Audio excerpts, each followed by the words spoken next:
네, 지난주에 우리가 함께 말씀을 나누었던 달란트 비유에 더하여 오늘 한 군데 더 본문 말씀을 제가 읽어드리도록 하겠습니다. 로마서 12장 4절부터 8절까지 말씀 제가 읽어드리겠습니다. 우리가 한 몸에 많은 지체를 가졌으나 모든 지체가 같은 기능을 가진 것이 아니니 이와 같이 우리 많은 사람이 그리스도 안에서 한 몸이 되어 서로 지체가 되었느니라. 우리에게 주신 은혜대로 받은 은사가 각각 다르니 혹 예언이면 믿음의 분수대로, 혹 섬기는 일이면 섬기는 일로, 혹 가르치는 자면 가르치는 일로, 혹 위로하는 자면 위로하는 일로, 구제하는 자는 성실함으로, 다스리는 자는 부지런함으로, 긍휼을 베푸는 자는 즐거움으로 할 것이니라. 아멘.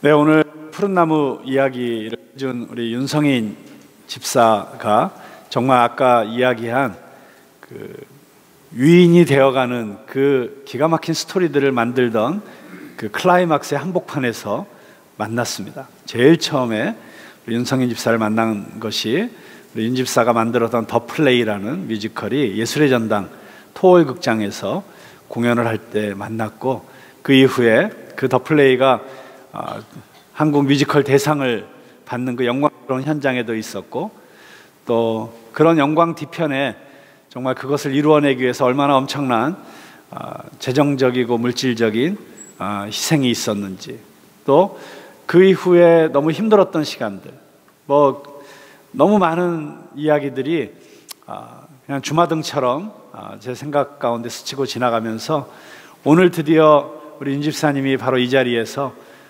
나의 복음을 우리 성도들 앞에서 이야기할 수 있는 이 시간이 얼마나 감격스러운지 제가 들으면서 막 너무 눈물이 나가지고, 지금도 저 목소리가 별로죠? 이 소리가 더 좋나요? 네, 너무 감사하고요. 정말 우리 푸른나무교회 모든 성도들 한 사람 한 사람이 이렇게 나의 복음을 이야기할 수 있는 그런 성도들이 되어가기를 꿈꾸고 있습니다. 자, 오늘 여러분과 함께 나누고자 하는 말씀은 지난주 달란트의 비유를 통해서 우리가 이미 말씀을 나누었습니다. 하나님의 아들 예수 그리스도께서 이제 이 역사를 완성시키기 위해서 다시 오실 것입니다. 우리는 그날이 올 때까지 우리에게 주신 달란트를 가지고, 우리 공연을 만드는 윤성인 집사는 그런 공연 예술적인 재능을 가지고, 또 사업을 하는 사람은 사업을 통해서, 가르치는 사람은 가르치는 것을 통해서, 또 살림을 하는 사람은 가정주부로서의 역할을 통해서 우리는 최선을 다하여 주님 오실 때까지 열심을 내야 된다는 것이 이 달란트 비유의 핵심입니다.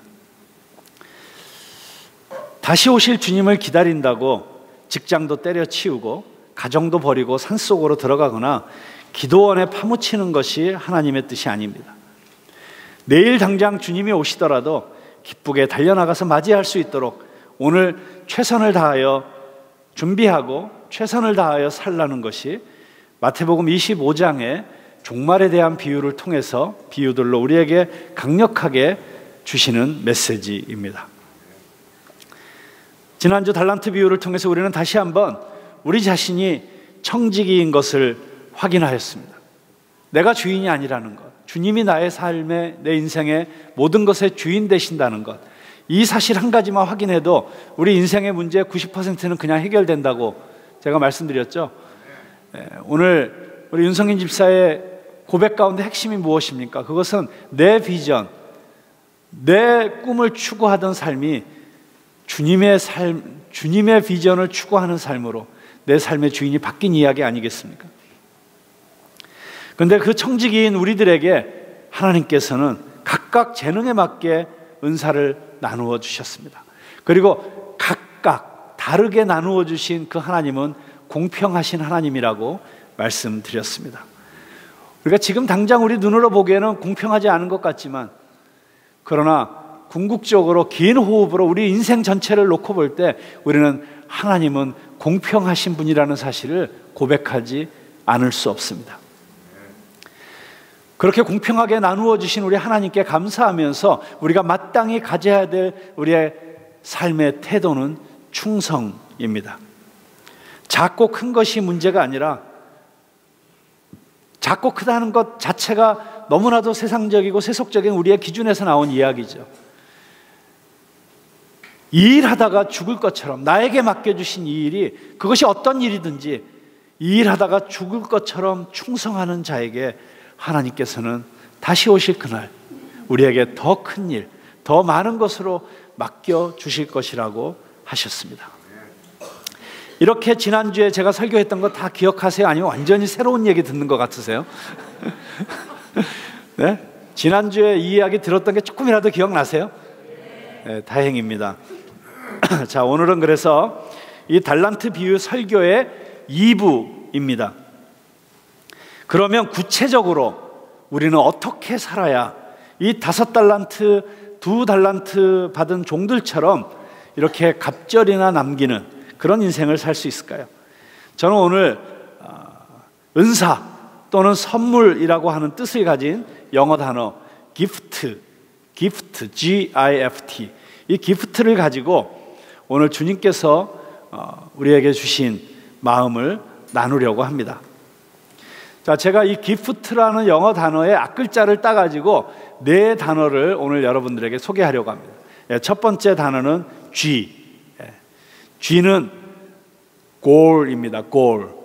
목표. 그래서 goal setting. 목표를 정하는 것입니다. 아니, 엄밀하게 말하면 목표를 발견하는 것입니다. 왜냐하면 이미 하나님께서 우리 한 사람 한 사람을 위해서 이미 우리가 어떤 인생을 살아야 될지를 하나님의 디자인 가운데서 가지시고 우리를 이 세상에 보내셨기 때문입니다. 저와 여러분의 인생은 결코 우연히 이 땅에 던져진 존재가 아니라 하나님의 창세전부터 완벽하신 계획 가운데서 바로 2017년을 바라보고 있는 오늘 이 시대에 바로 이런 모습으로 여기에 앉아 있을 수 있도록 계획하신 가운데 보내주신 것으로 믿습니다. 우리의 어쩌면 진정한 사명은 그 하나님의 오리지널한 디자인, 우리 한 사람 한 사람을 향해서 하나님께서 이미 완벽하게 디자인해서 보내주신 그 인생의 퍼즐을 마지막 조각을 맞추어 이것이었구나라고 발견하는 것이라고 생각합니다. 그 이유를 발견하면 내가 살아가는 이유, 내가 땀 흘리고 애써야 하는 이유, 내가 공부해야 하는 이유, 내가 절제해야 하는 이유, 내가 거룩하게 살아야 하는 이유, 그 모든 이유의 키가, 열쇠가 주어진다고 생각합니다. 사도 바울은 빌립보서 3장 13절과 14절에서 이렇게 고백합니다. 형제들아, 나는 아직 내가 잡은 줄로 여기지 아니하고 오직 한 일, 즉 뒤에 있는 것은 잊어버리고 앞에 있는 것을 잡으려고 표대를 향하여 그리스도 예수 안에서 하나님이 위에서 부르신 부름의 상을 위하여 달려가노라.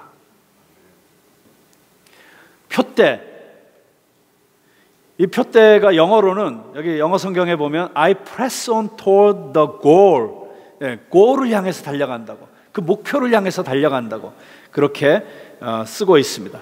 자, 여기서 사도 바울이 달려간다, 또 우리 전의 성경에는 쫓아간다 이런 단어가 쓰여져 있는데, 이 달려가고 쫓아가는 것, 이 단어가 쓰여진 헬라어의 원어의 뜻을 보면 사냥개가 먹이를 발견하고 그것을 잡기 위해서 쫓아가는 것처럼 달려가는 그런 모습을 표현하는 단어입니다. 여러분, 실제로 사냥개가 먹이를 발견하고 쫓아서 달려가서 잡는 그 현장을 라이브로 한번 보신 적이 있으신가요? 없으시죠? 저는 봤습니다. 어렸을 때 제 고향 진도에서. 우리 진돗개들은 사람에게는 너무나 순하고 그렇게 부드러울 수가 없는데 이 맹수들과 싸워도 지지 않는 용맹함이 있고 정말 사냥개로서의 그 야성이 살아있거든요. 어느 날 제가 진도에서 시골 버스를 타고 털털거리는 신장로길을 이렇게 울퉁불퉁하면서 가고 있는데 갑자기 버스 안에 있던 사람들이 와 하고 탄성을 질렀어요. 이렇게 보니까 겨울이었는데 이 산에 먹을 것이 없어지니까 이 노루들이 이제 밭으로 내려와서 이제 먹을 걸 찾다가 진돗개가 그걸 발견하고 쫓아가는 거야. 이야, 이 노루가 달려가고 그 뒤를 진돗개가 쫓아가는데, 노루도 꽤 잘 달리잖아요. 정말 날렵하게 민첩하게 달려가는데 진돗개가 그 노루를 향해서 조금씩 속도를 내가면서 막 쫓아가는 장면이 정말 제가 지금까지 봤던 모든 어떤 장면 가운데 가장 스펙타클하고 역동적이었던 그런 장면이었던 것으로 제 머릿속에 선명하게 기억이 남아 있습니다. 정말 그 노루를 쫓아가던 그 진돗개의 모습, 그 진돗개가 그 노루를 쫓아가면서 이런 생각을 혹시 했을까요? 저기 버스에서 사람들이 보고 있네. 좀 더 폼나게 달려야지, 뭐 이런 생각을 하면서 달렸을까요? 아니면 그 노루를 쫓아가면서 저걸 잡아가지고 저걸 나 혼자 먹을까, 우리 동네 개들하고 나눠 먹을까, 뭐 이런 생각하고 달렸을까요? 아무 잡생각이 없었겠죠. 누구도 의식하지 않았겠죠. 좌고우면하지 않고 지금은 저 목표물을 잡아야겠다는 그 목표 하나만 가지고 앞만 보고 그 목표만 보고 달려가는 그 진돗개의 모습, 바로 그런 모습으로 하나님께서 우리에게 주신, 여기 사도 바울은 이렇게 표현했습니다. 하나님이 위에서 부르신 부름의 상을 위하여 달려가노라.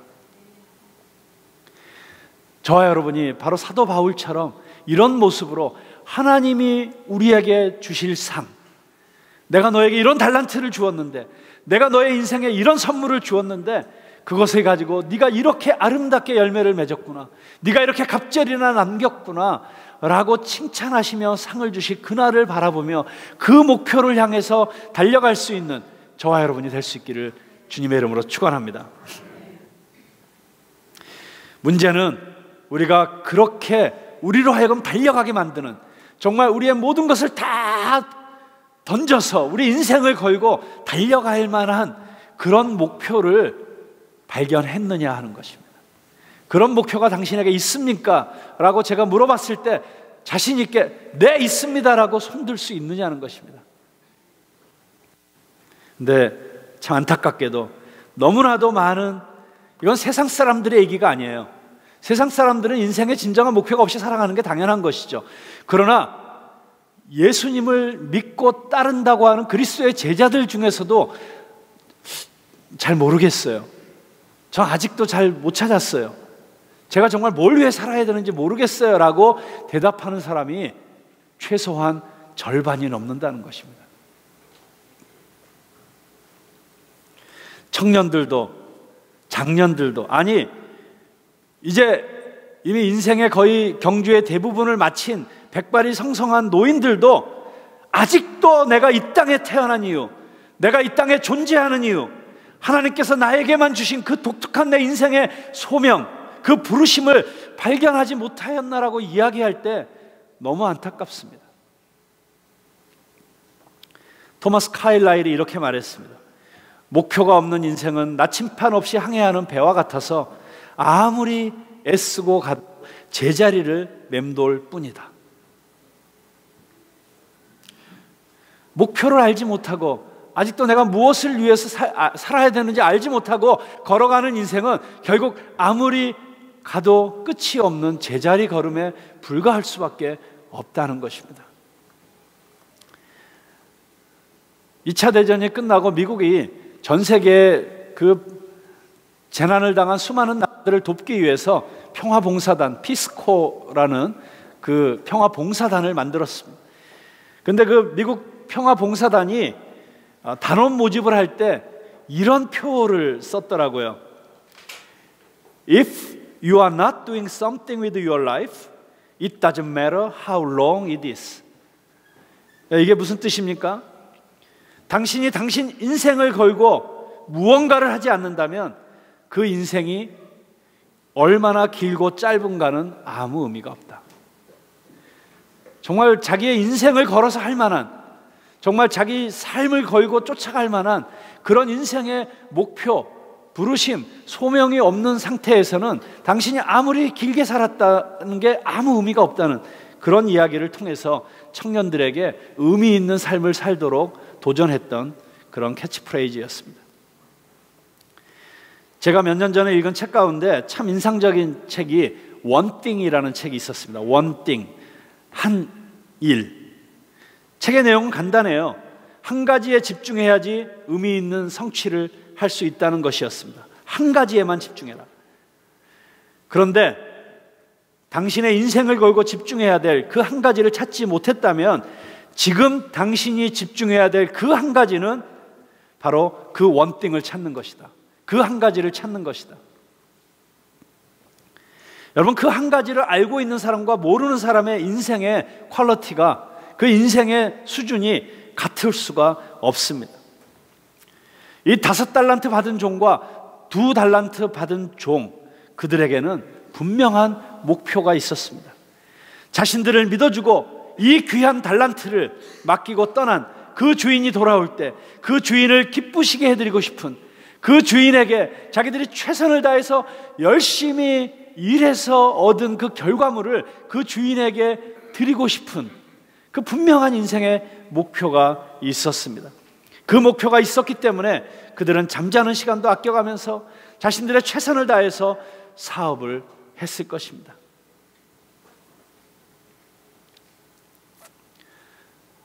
저의 인생에도 목표가 있습니다.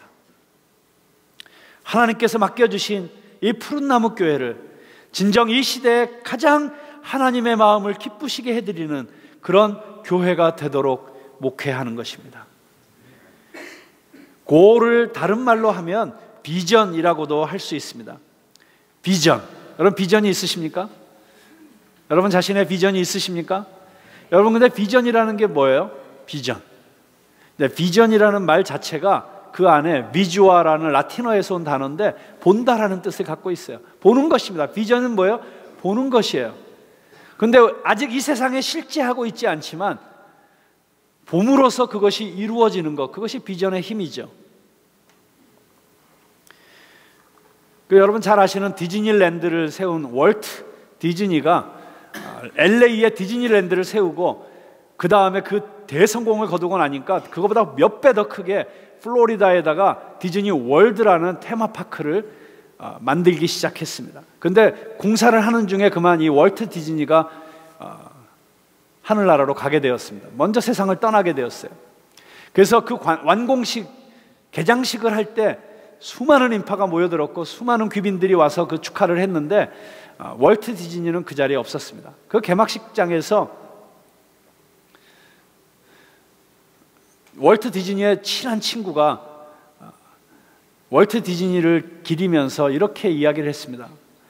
우리의 사랑하는 친구 월트가 이 엄청난 광경을 보지 못하고 있다는 사실이 너무나도 안타깝습니다 라고 참 가슴 절절한 추도사를 했습니다.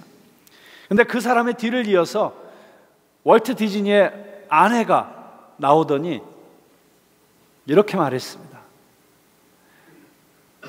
여러분의 친구 월트가 이것을 보지 못했다고 혹시 애도하시는 분들이 있다면 걱정하지 마십시오. 월트가 이것을 보지 못하고 있는 것이 아니라 그가 보았기 때문에 오늘 우리가 이 자리에 있는 것입니다. 여러분, 그것이 비전의 힘이죠. 5년 후, 10년 후, 20년 후 그 미래의 어떤 그림을 보는 것입니다. 그런데 그냥 그림이 아니고 당신의 열정을 불러일으키는 그림. The picture of the future that produces the passion. 이게 비전에 대해서 제가 본 가장 완벽한 정의예요. 열정을 불러일으키는 미래에 대한 그림. 어떤 사람에게는 그 그림이 배고픔에 죽어가는 어린아이들에게 밥을 먹이고 있는 그런 모습일 수도 있어요. 어떤 사람에게는 그것이 정말 엄청나게 큰 운동장에서 수많은 사람들이 두 손을 들고 주님 앞에 나오는 그런 그림일 수도 있어요. 어떤 사람에게는 그것이 수많은 재정적으로 어려워서 공부를 하지 못하는 청년들이 대학에서 졸업장을 받고 있는 그런 그림일 수도 있어요. 자기의 어떤 도움을 통해서 그렇게 장학 사업을 하는 사람의 꿈일 수도 있죠. 그것이 어떤 그림일지는 각자 사람마다 다 다를 것입니다. 그러나 중요한 것은 그 그림을 보면 언제나 내 가슴 속에 불이 붙고 가슴이 뛰고 흥분이 되고 내가 살아야 될 이유를 느끼고 요즘 말로 말하면 아드레날린이 분출이 되는 그런 그림, 그 그림이 있느냐는 것입니다. 그 그림을 발견하는 것이 갑절을 남기는 인생의 첫걸음이 될 것입니다. 여러분, 개척 당시부터 우리 교회에 표가 하나 있는데 혹시 아시는지 모르겠어요. 주보를 보시면 거기 아마 있을 거예요. 거기 보면 영어로 이렇게 되어 있습니다. Transform the visionary with navigation. 비저너리, 우리 푸른 나무의 목표가 뭐냐? 우리 푸른 나무의 꿈이 뭐냐? 한 사람 한 사람의 성도들이 바로 그리스도 안에서 자신의 인생의 비전을 발견하고 그 비전을 추구하며 살아갈 수 있도록 해주는 바로 그런 교회, 바로 그런 비저너리들이 모이는 교회, 그게 이 푸른나무 교회의 설립 당시부터의 목표였어요. 그런데 그냥 비저너리가 아니에요. 여러분, 비전은 여러 가지 비전이 있을 수 있잖아요. 정말 세상적이고 이기적이고 자기 욕망에 가득 찬, 자기 야망에 가득 찬 그런 비전을 가질 수도 있죠. 그러나 우리는 어떤 비저너리입니까? 그 앞에 있는 말이 중요하죠. Transformed, 변화된. 좀 더 기독교적인 용어로 얘기하자면 거듭난 비저너리들, 예수 그리스도의 십자가의 보혈로 복음으로 거듭난 비저너리들. 마치 오늘 우리 윤성인 집사가 이제 이 복음을 다시 총체적으로 접하면서 이제 내 비전을 다 내려놓고 십자가를 통해서 새로운 비전을 발견하는 그런 비저너리들, 바로 그런 비저너리들이 우리 푸른나무 교회를 통해서 일어나는 것이 저희 교회의 꿈이었다고 하는 것입니다. 자, 이제 두 번째 단계로 넘어가겠습니다. I. 자, G가 goal setting이었다면 I로 시작되는 어떤 단어일까요? 인벤토리. 조금 어려운 단어인가요? 인벤토리 체킹. 인벤토리라는 게 뭐예요? 사업하시는 분들은 잘 아시죠? 재고조사. 지금 우리 식당을 하시는 분은 냉장고에 뭐뭐뭐뭐가 지금 들어있고, 뭐 배추는 몇 포기가 부족하고 생닭은 몇 마리가 더 들어와야 되고, 이런 걸 체크하는 게 인벤토리잖아요. 그거는 큰 사업이든지 작은 구멍가게든지 인벤토리 체크가 잘 돼야만 사업이 정확하게 돌아가는 것이죠. 이 재고 관리, 이게 잘 돼야지 사업이 잘 되는 거더라고요. 자, 우리도 개인적으로 이 인벤토리가 필요합니다. 이 인벤토리 체크가 필요합니다. 한마디로 내가 지금 가지고 있는 것이 무엇인지 알아야 된다는 것입니다. 자, 하나님이 나에게 주신 비전이 있습니다. 골이 있습니다. 그런데 그 골을 이루기 위해서 내가 지금 가지고 있는 것이 무엇인지, 부족한 것이 무엇인지를 정확하게 체크해야 된다는 것이죠. 내 재능이 무엇인지, 내 은사가 무엇인지, 하나님이 나에게 주신 최고의 자산이 무엇인지 여러분 정확하게 알고 계십니까? 내 최고의 장점이 무엇인지. 제가 어제 우리 오후에 청년 예배 드리는 청년 교회 리더들하고 앉아서 제가 이걸 물어봤어요. 너는 너 스스로 가진 최고의 자산이 뭐라고 생각하니? 근데 쉽게 대답들을 못 하더라고요. 근데 아주 똑똑한 우리 자매 하나가 딱 손을 드니 저는 3가지가 있습니다 그러더라고요. 그래서 뭐냐 그랬더니 어떤 문제가, 회사에 어떤 문제가 있을 때 저는 즉각적으로 솔루션이 딱 튀어나옵니다. 그래서 저는 문제 해결을 잘합니다. 두 번째, 저는 설득력이 좋습니다. 그리고 세 번째, 이게 제가 기억력은 저의 은사가 아니에요. 세 번째가 생각이 안 나요. 하여튼 그게 딱 따다닥 얘기하는 딱 자매 하나. 나머지 우리 형제 자매들이 자기가 가지고 있는 최고의 장점이 무엇인지, 자기 은사가 무엇인지, 자기의 자산이 무엇인지를 툭 나오지를 못하는 거예요. 근데 이따가 우리 정원 모임 하시면서 한번 나눠보시기 바랍니다. 정말 하나님이 나에게 주신 최고의 자산이 무엇일까? 그리고 그걸 통해서 하나님은 내가 무엇을 하기를 원하실까? 그것을 정확하게 우리가 늘 묵상하고 생각하고 정리할 수 있는 그런 시간이 필요하다고 생각합니다.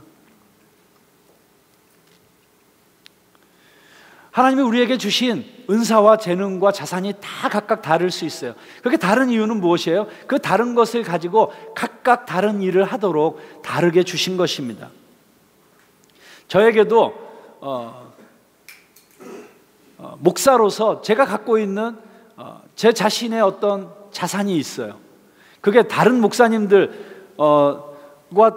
좀 달라요. 그래서 일반적으로 목사님들은 이러한 재능과 은사를 갖고 있어야 되는데 저는 일반적인 목사님들이 갖고 계신 그런 은사들은 별로 없어요. 그런데 제가 갖고 있는 은사는 좀 있어요. 그러면 하나님이 저에게 이 푸른나무 교회는 어떻게 목회를 해야 되느냐? 바로 저에게 주신 그 은사에 맞는 색깔로 목회를 해야 된다, 그런 생각을 하면 제가 어떤 자산을 갖고 있는지, 하나님이 저에게 주신 은사가 무엇인지를 정확하게 아는 게 중요하죠. 그걸 가지고 우리 성도님들도 마찬가지입니다. 여러분, 우리 교회는 목사가 혼자 목회하는 게 아닙니다. 우리 모두가 함께 우리 신약 성경에 사도행전에 사도 바울의 서신 가운데서 가르쳐주고 있는 것처럼 우리 각자가 하나님의 예수 그리스도의 몸된 교회를 이루면서 다양한 역할과 다양한 기능을 감당해서 하나의 몸을 만들어내기 위해서 각자 하나님이 주신 은사를 정확하게 알고 그 은사를 활용해서 교회를 섬겨야 되는 것이죠.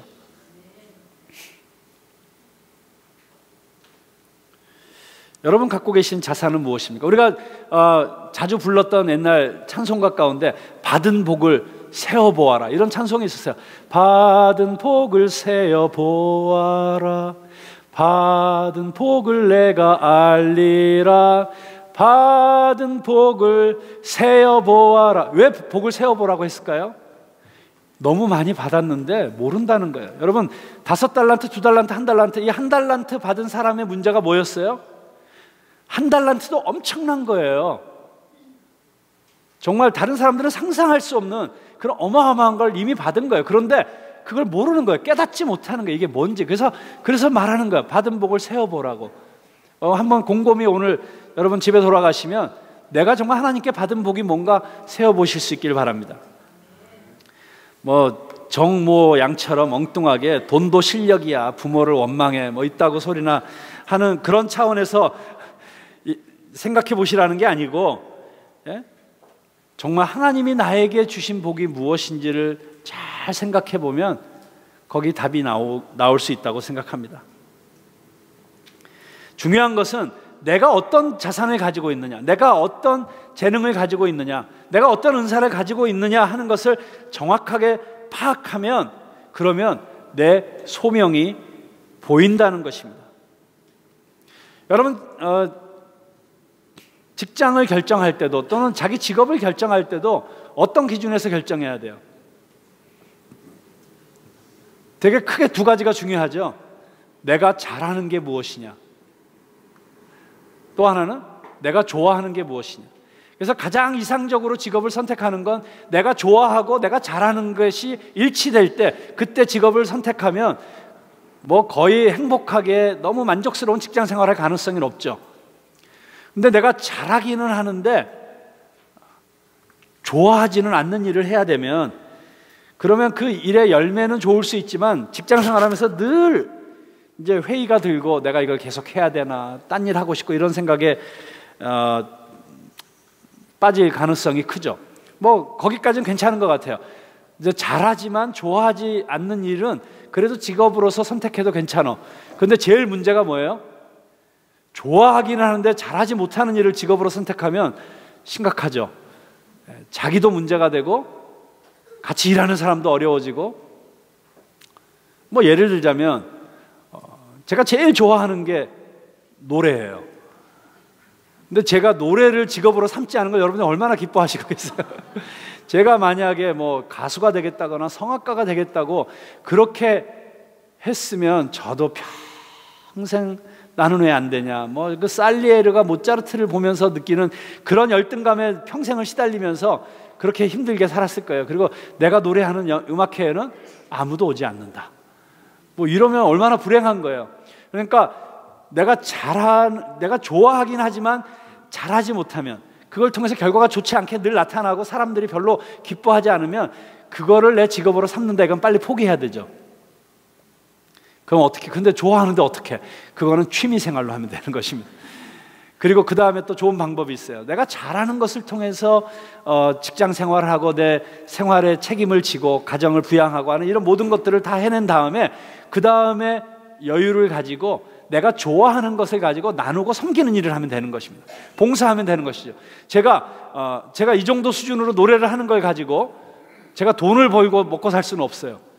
그러나 제가 이 정도 노래하는 걸 가지고 가령 예를 들어서 양로원에 가서 노래를 한다, 그러면 아마 너무 좋아하실 거예요.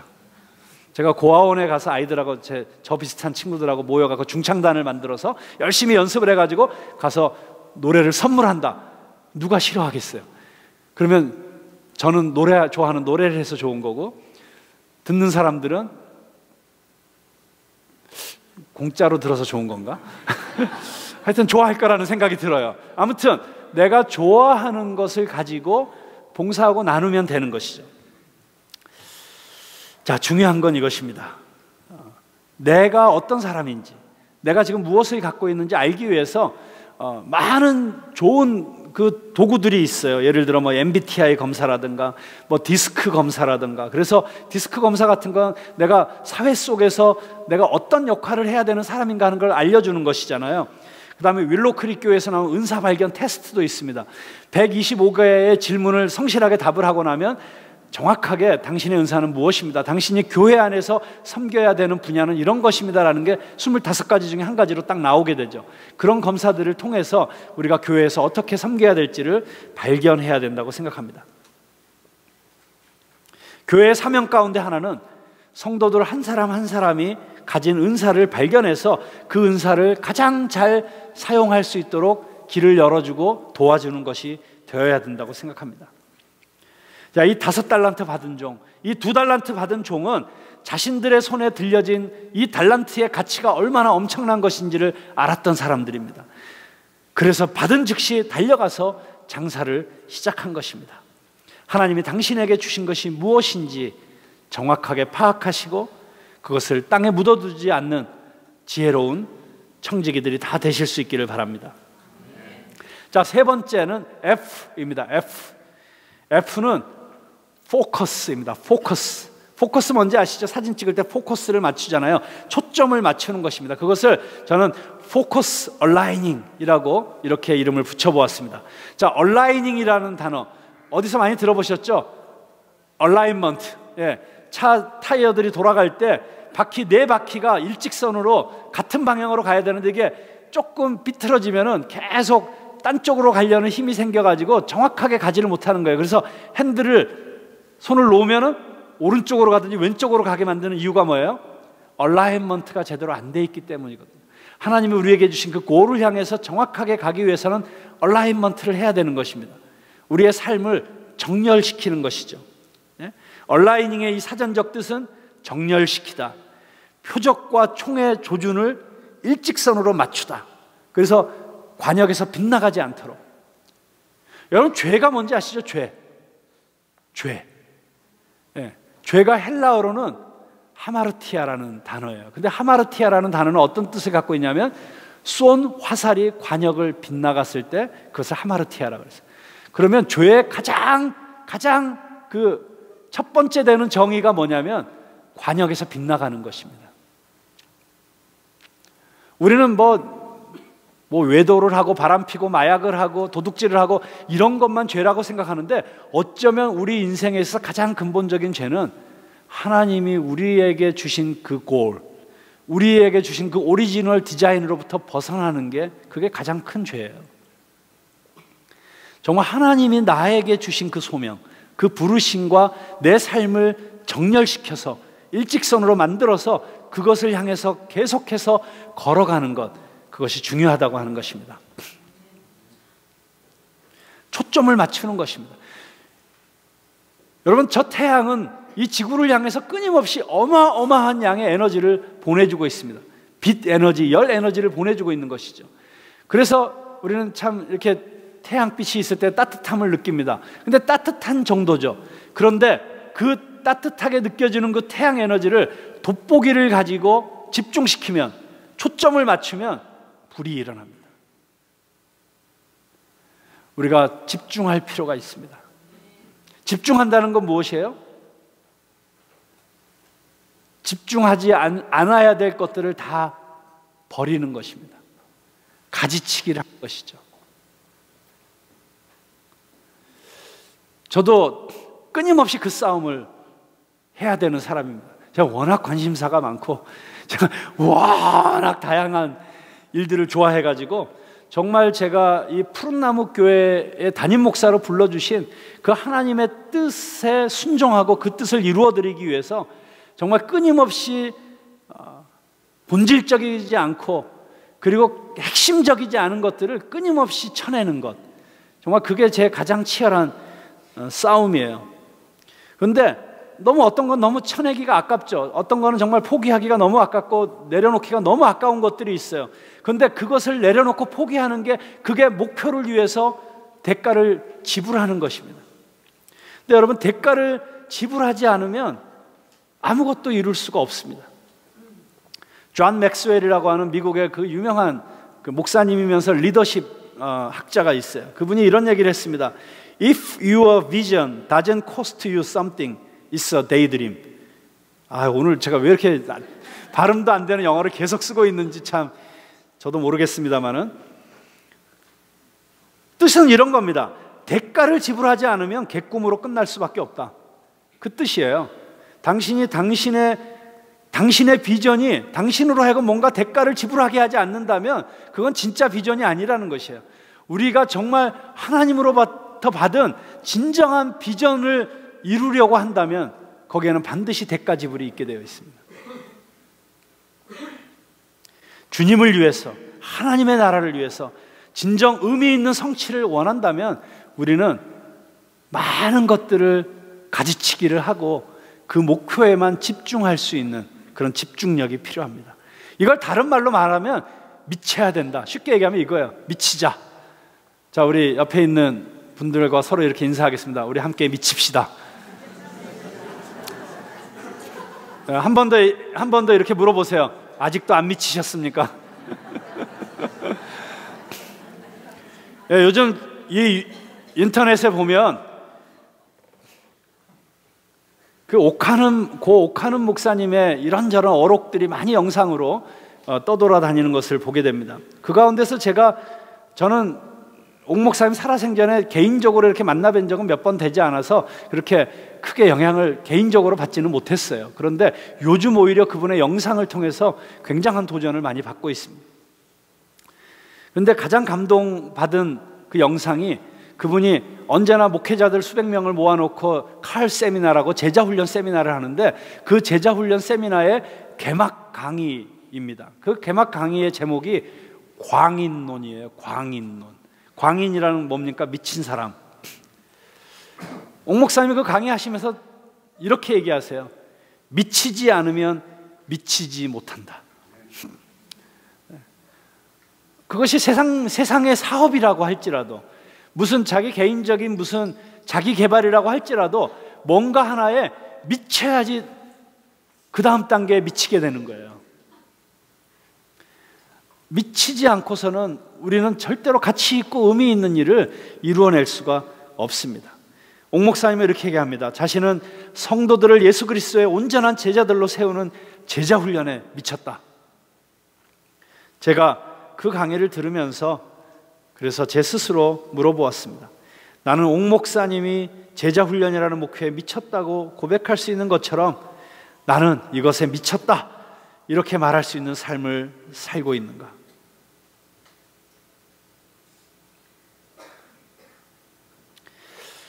사도 바울이 그렇게 목표를 향하여 미친 듯이 달려가듯이 내 삶을 목표에 일치하는 사람으로 재정렬하고 집중하여 그 일을 위해서 달려가는 삶을 살아야겠다는 결심을 다져보곤 합니다. 여러분, 그렇게 정확하게 내가 미쳐야 될, 내 인생을 걸어야 될 목표가 생기고 거기에 집중하게 되면 자연스럽게 내 삶이 거기에 맞춰지는 것입니다.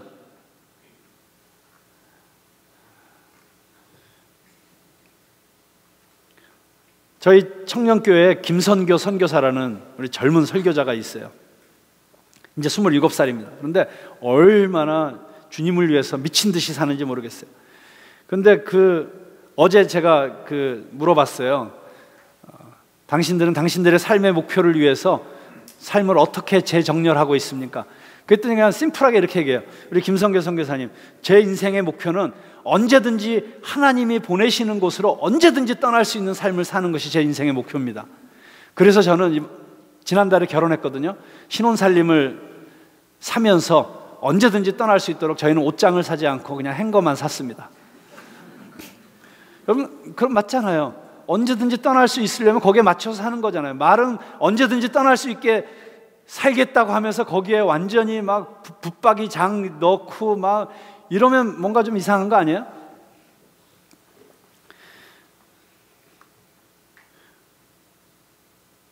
구체적으로 내 삶이 하나님께서 주신 그 목표에 맞는 삶으로 재정렬되는 것, 그게 안 되면 말짱 꽝이죠. 폼만 잡는 것입니다.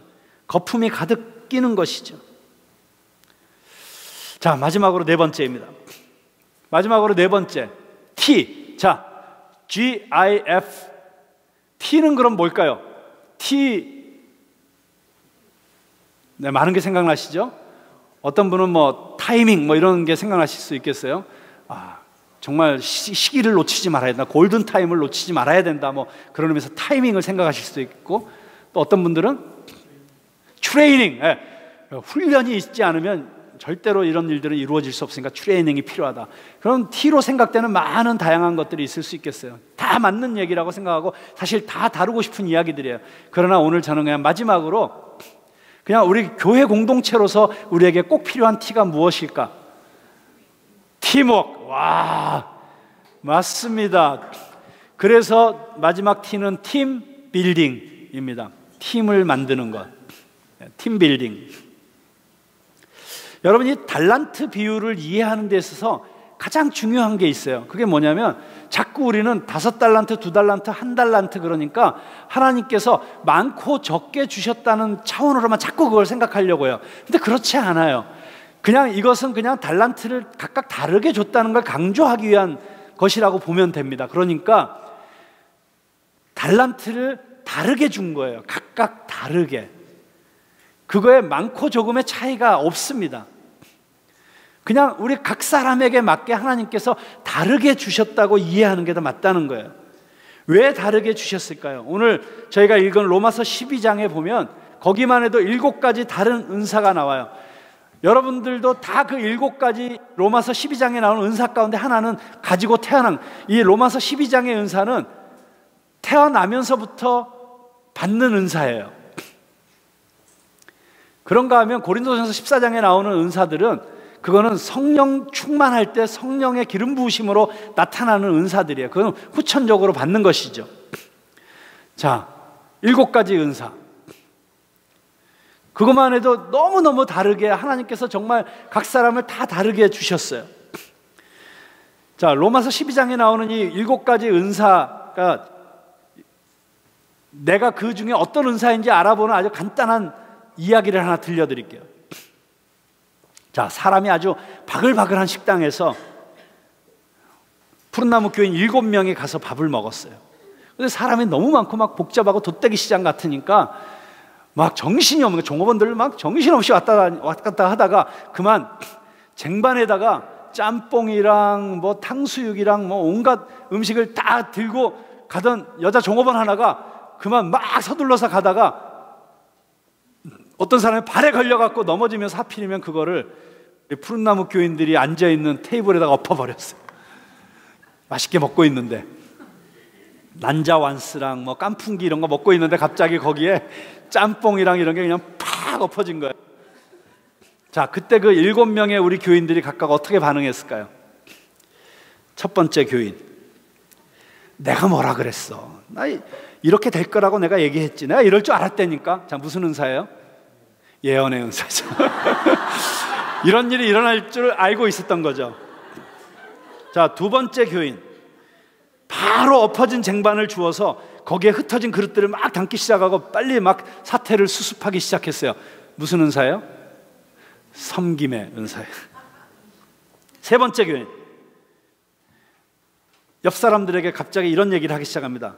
왜 이런 일이 일어난 줄 알아? 이거는 이러이러해갖고 이렇게 일어난 거야. 그러니까 앞으로 이런 일이 일어나지 않으려면 이 식당이 뭘 요렇게 이렇게 바꿔야 되는 거야. 이건 무슨 은사일까요? 가르침의 은사. 자, 네 번째 교인, 그 음식을 엎어뜨리고 쓰러진 그 여종업원에게 바로 달려가서 팍 붙잡으면서 이거 어떡해요? 다친 데 없어요. 별일 아니니까 걱정 말았어요. 우리 이거 다 먹었어요. 걱정하지 말아요. 이게 무슨 은사예요? 위로의 은사. 다섯 번째 교인, 바로 지갑에서, 바로 주머니에서 지갑을 꺼내가지고 매니저 이리 와요. 자, 돈을 주면서 저 이거 엎은 음식값 내가 대신 낼 테니까 저 원래 가려던 테이블에 음식 다시 다 해주세요. 자기 돈을 내줬어요. 무슨 은사예요? 구제의 은사. 이 사람은 어려움 당한 사람을 보면 그냥 바로 돈을 꺼내서 구제를 해야 돼. 우리 교회도 그런 분들 몇 분 계시죠? 네. 여섯 번째 교인, 바로 매니저와 종업원들을 불러서 사태 수습을 진두지휘하기 시작합니다. 빨리 이리 와. 이거 치우고, 너 이리 와. 저거 치우고. 자, 그리고 저 화장실에 가지고 뭐 대걸레 가져오고 막 이러고 있는 분은 무슨 은사예요? 다스림, 리더십. 영어로는 리더십, 영어 성경에 리더십이라고 되어 있고 한글 성경에는 다스림이라고 되어 있어요. 다스림의 은사예요. 마지막 일곱 번째 교인, 이 상황 가운데서 정말 너무 안타까워서 막 눈물을 흘리기 시작해요. 계속 울어. 그냥. 무슨 은사예요? 긍휼의 은사. 자, 여러분은 이 중에 어떤 은사이신 것 같아요? 네? 그 일곱 은사 중에 딱 하나가 있어요. 그리고 그 은사, 각각의 은사에 따라서 이 사람의 그 모든 상황 가운데 반응하는 양식과 살아가는 방식이 너무 다르게 나타나요. 제가 정말 존경하는 우리 아리문츠 선교사님이 10년 전에 저희 교회가 시작할 때 오셔서 바로 이 7가지 은사를 가지고 은사 세미나를 해주셨어요. 그때 우리 각자 각 사람이 어떤 은사를 갖고 있는지도 다 테스트를 해가지고 알려주셨고, 각각의 은사를 가진 사람은 심지어 어떤 직업을 가져야 되는지까지도 다 이렇게 얘기를 해주시는 너무 좋은 시간이 있었어요. 정말 저는 이게 매년 있어야겠다. 우리 교회 새로 들어오시는 분들은 다 이걸 해야겠다라고 생각했는데 너무 안타깝게도 아리문츠 선교사님이 하늘나라로 가셨어요. 제가 지금 제 인생 가운데 가장 큰 손실 가운데 하나는 아리문츠 선교사님이 먼저 하늘나라 가셨다는 겁니다. 그런데 그 사모님께서 저를 보시면 늘 말씀하세요. 목사님, 우리 아리 선교사님이 가르치시던 거 목사님이 좀 연구해가지고 이제 아리 선교사님 대신해서 가르치세요. 제가 정말 마음속의 소원은 우리 아리문츠 선교사님이 연구해 놓은 이 7가지 은사를 각 교인들에게 맞게 가르치는 이 은사 세미나를 제가 공부를 마쳐서 여러분들에게 제가 직접 해드리는 거예요. 곧 그런 일이 빨리 일어날 수 있도록 기도해 주세요. 자, 이제 말씀을 이제 정리하려고 합니다. 자, 여러분은 어떤 은사를 갖고 계십니까? 하나님의 나라에는 독불 장군이 없습니다. 각자 주신 은사를 가지고 함께 할 때 혼자서는 상상할 수도 없는 놀라운 일이 일어나는 것, 그게 교회의 비밀이에요. 여러분, 교회는 어떻게 보면 신약 성경에 계속 그렇게 나오잖아요. 너희 가운데 문벌 좋은 자도 없고 학벌 좋은 자도 없고 뭐 세상에 볼 때 세상에 볼 때 전반적으로 보면 별 볼 일 없다는 거예요. 그런데 그 별 볼 일 없는 사람들이 모여서 각자의 은사를 가지고 힘을 합쳐서 함께 일하기 시작하면 세상을 뒤집어 엎는 엄청난 힘이 나온다는 거예요. 그게 초대교회의 비밀이었잖아요. 여러분, 혼자서는 2배 남기는 인생이 되는 것이 만만치 않은 일이지만 2사람이 3사람이 함께하면 5배, 10배를 남기는 놀라운 시너지가 나오게 됩니다. 그렇게 함께함으로써 놀라운 일을 할 수 있도록 주님께서 우리에게 남겨주시고 가신 최고의 선물이 바로 교회예요. 교회는 신비로운 것입니다. 정말 별 볼 일 없어 보이지만, 때로는 욕도 많이 먹지만, 그러나 교회야말로 그렇기 때문에 교회는 이 세상의 유일한 희망입니다. 그렇게 되어야 합니다. 그리고 그렇게 될 수 있습니다. 우리가 주님 앞에, 한 가지만 제가 예를 들게요. 여러분, 우리가 주님 앞에 드릴 수 있는 가장 큰 열매가 뭐예요? 우리가 주님 앞에 드릴 수 있는 가장 큰 열매, 사랑? 네, 사랑은 성령의 열매니까 맞아요. 그런데 지금 조금 제 질문하고 핀트는 좀 안 맞았어요. 제가 지금 드리고 싶은 말씀이 이거예요. 우리가 주님 앞에 뭔가 드릴 때 뭘 드릴 수 있을까? 제일 큰 열매는 저는 영혼 구원이라고 생각해요. 영혼. 한 영혼 한 영혼을 주님에게 올려드리는 게 우리가 드릴 수 있는 최고의 선물이잖아요. 왜냐하면 한 영혼이 뭐보다 귀하니까? 천하보다 귀하니까. 우리가 한 영혼을 주님 앞에 인도할 때마다 우리는 이 온 천하보다 더 귀한 거를 주님 앞에 올려드리는 거예요. 그렇죠? 근데 여러분, 전도하기가 쉽습니까? 어렵습니까? 네, 어떤 전도의 은사를 가진 사람에게는 쉬울 수 있어요. 근데 대부분의 사람에게는 어려워요. 근데 혼자서는 되게 어려울 수 있는데, 다양한 은사를 가진 사람들이 힘을 합쳐서 한 사람을 전도하면 쉬워질 수 있어요. 굉장히 쉽게 전도할 수 있어요. 여러분, 셋이서 마음 먹고 한 사람을 전도하면 거의 실패하기가 불가능해집니다. 그래서 가장 강력한 전도팀은 성경적이고 건강하게 작동되는 교회예요. 그래서 여러분, 가장 최고의 전도는 교회를 세우는 것입니다. 그래서 뉴욕의 리디머 교회의 팀 켈러 목사님이 그렇게 말씀하시는 거예요. 최고의 전도는 교회 개척이고 최고의 교회 갱신도 교회 개척이다. 정말 이 안에 하나님의 임재가 언제나 경험되어지는 예배가 있고, 성도가 정말 뜨겁게 서로를 사랑하고 세상 어디에서도 받아볼 수 없는 그런 진정한 사랑을 느끼고, 그럴 수 있다면, 그리고 이곳에서 각자가 자기의 은사를 발견하고 자기의 기질을 발견하고, 그래서 정말 자기의 은사를 마음껏 꽃 피울 수 있는 그런 사역과 봉사의 장이 열리고, 그런 교회가 되어지면 너무 쉽게 전도가 될 수 있는 거예요. 여러분, 이 세상에 외로운 사람들이 얼마나 많습니까? 어제 새벽 2시에, 오늘 새벽 2시에 제 딸이 갑자기 오더니, 아빠, 내 방으로 와주세요. 그래서 왜? 그랬더니 그냥 오래요. 나 좀 재워주세요. 그래요. 그래서 새벽 2시에 끌려갔어요. 그래가지고 누웠는데 갑자기 얘가 이러는 거야. 아빠, 나 너무 외로워. 그래서 제가 그랬죠. 그래, 너 참 외로울 만하다. 친구도 별로 없고 형제도 없고 자매도 없고. 그랬더니 애가 한숨을 하고 쉬는 거예요. 이 어린애도 외로움을 느끼더라고요. 중학교 2학년짜리도. 근데 여러분, 사실 우리 주변에 얼마나 외로움에 쩔어 있는, 정말 외롭다는 말도 못하는 그런 사람들이 얼마나 많겠어요. 겉으로 보기엔 너무 멀쩡하고 겉으로 보기엔 너무 다 가진 것 같지만, 그러나 그거 아세요? 가진 게 많으면 많을수록 더 외로워진다는 사실을. 그렇게 외로움에 빠져 있는 사람들, 여러분의 은사를 가지고, 혹시 여러분의 은사가 매기는 은사면 매기고, 토크하는 게 은사면 몇 시간을 떠들어도 나는 지치지 않는다, 이런 은사가 있으면 가서 얘기도 좀 해주고, 네? 영화 보는 게 은사면 가서 영화도 같이 봐주고, 이렇게 사랑을 나눠줄 수는 있는 거잖아요. 저는 저와 여러분이 정말 이 2016년을 마무리하면서 하나님께서 우리에게 주신 은사가 무엇인지를 정확하게 발견하고, 그 은사를 가지고 하나님이 우리에게 주신 이 놀라운 이 푸른 나무 교회라고 하는 이곳에서 정말 함께 영혼들을 구원하고 이 세상을 아름답게 변화시키고 더 나은, 그리고 하나님의 나라가 이 땅에 임하게 하는 일을 위해서 함께 힘을 합치는 그런 멋진 팀이 될 수 있게 되기를 바랍니다. 그렇게 멋진 팀을 만들어서 우리 2017년 정말 하나님께 큰 영광 올려드리는 푸른 나무가 될 수 있도록 이 남은 몇 주간 우리 함께 기도하면서 더 말씀 가운데 나아갈 수 있게 되기를 바랍니다. 기도하겠습니다.